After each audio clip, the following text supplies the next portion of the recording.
Hey there, this is Allan Lewis Ridgeway Sr., 70-year-old man. I like to tell jokes.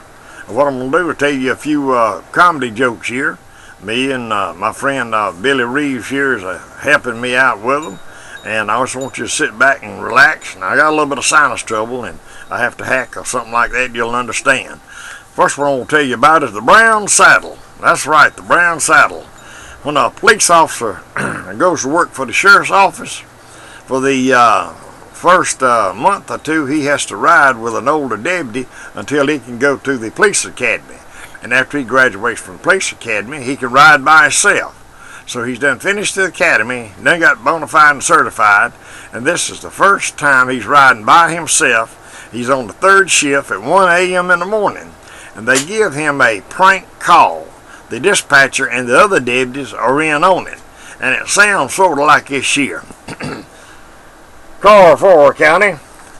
Let's go 4, go ahead. Car 4 County, you got a big fight down there at the Brown Saddle. Guns, knives involved. You the closest car I got. How about heading that way? 10 more.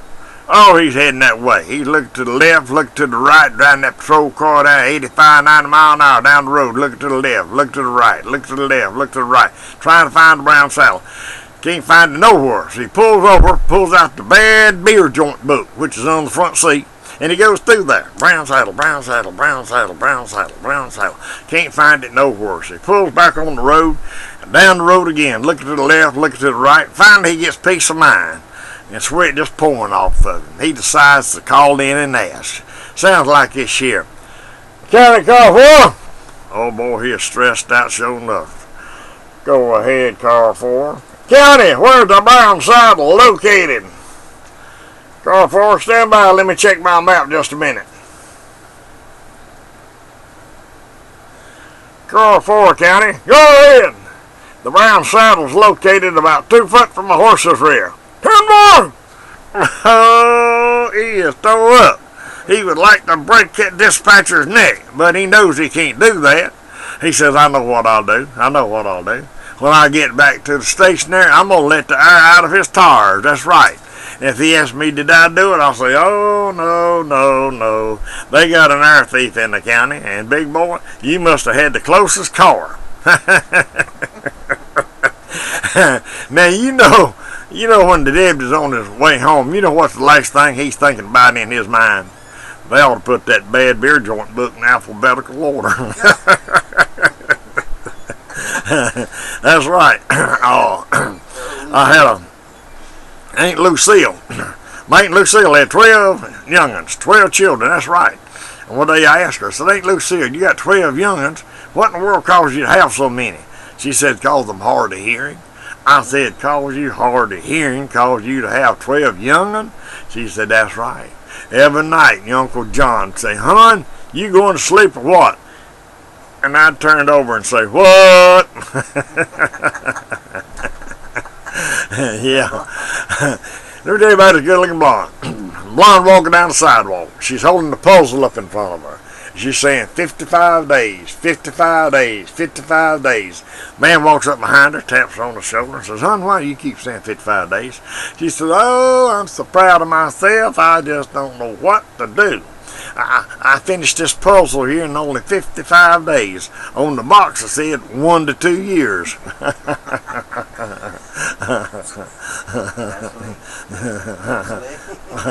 thought that was funny, yeah. Yeah. Now, I'll tell you about when Vaseline first came out, they sent a salesman around on the mill hill. And he had a clipboard and a pencil, and he would write down what they were using it for and give them a free small sample pack. The first door, this young boy come to the door and he asked him, said, have you tried our Vaseline, sir? Yes, sir, I tried it, really enjoy it. Well, what do you do with it? Well, I rub it on my heels. It keeps from getting so rough and so irritable when I'm running. So he gave him a free pack of it. And knocked on the next door.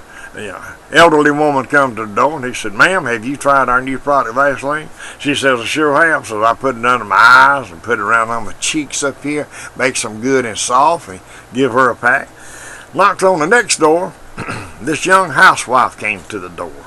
She had 3 small children behind her, ages 3, 4, and 5. And he asked her, said, ma'am, have you tried our new product, Vaseline?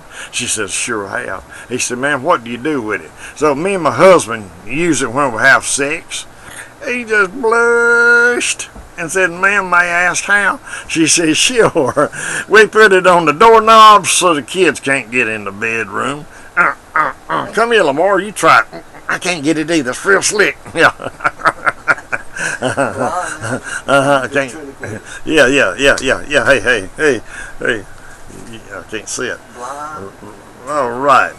Ever tell you about the blonde going into a bar and they were having a ventriloquist show going on in a nightclub.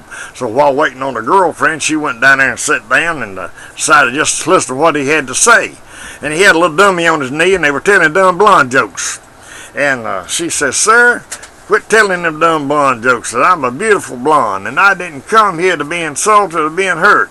And the ventriloquist said, ma'am, I'm sorry. I am so sorry. I didn't mean to hurt your feelings, and I'll shut up. And she says, sir, I'm not talking to you. You just shut up, stay out of this. I'm talking to that little smart aleck sitting right over there on your knee. Yeah. Yeah. Talking about beans. Oh, wee. Back home, Mama used to fix pinto bean and prune casserole. That's right, pinto bean and prune casserole.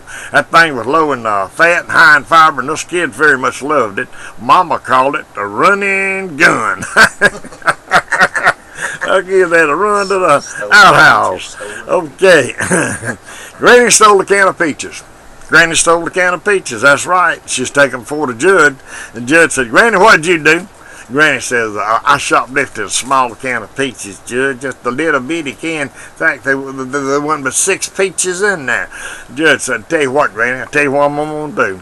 I'm going to give you 6 nights in the county jail. 6 nights, and that'll learn you not to be shoplifting. 1 night for each peach.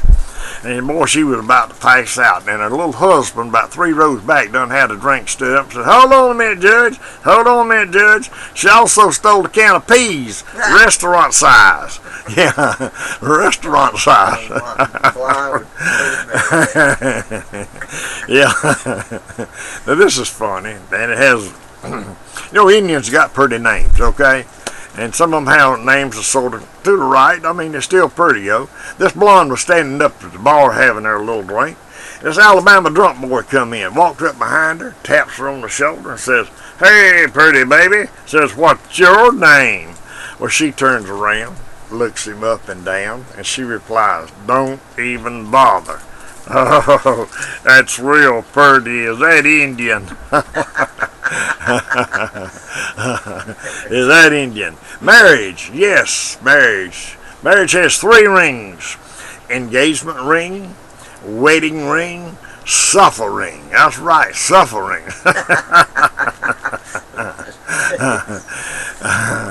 All right, Jesse James. Jesse James was a handsome fellow, 6'2", curly black hair, still blue eyes. Got on this train hot one July day, waving that gun around up in the air. He announced, all right, I'm going to rob all the men and I'm going to rape all the women. And this little humble, measly looking little feller sitting beside this 300-pound woman stood up and said, Jesse, we just can't let you do that. His wife reached over, grabbed him by the back of the belt, said, sit your butt down and let Jesse rob this train. You know what she's thinking? All right, Jesse, honey, while you're still fresh, you can start here with Big Mama. Now I'm going to tell you about Smitty Drugs. We got a drugstore downtown named Smitty Drugs. And this is that elderly lady went there and said, Smitty, do y'all sell Viagra? I said, yes, ma'am, we really do. Says, now, can you, does it really work? Yes, ma'am, it really works. She said, now, tell me the truth, Smitty. Can you get it across the counter? And Smitty said, don't tell nobody, but when I take 2, I can. Oh, Smitty, I know what she's thinking.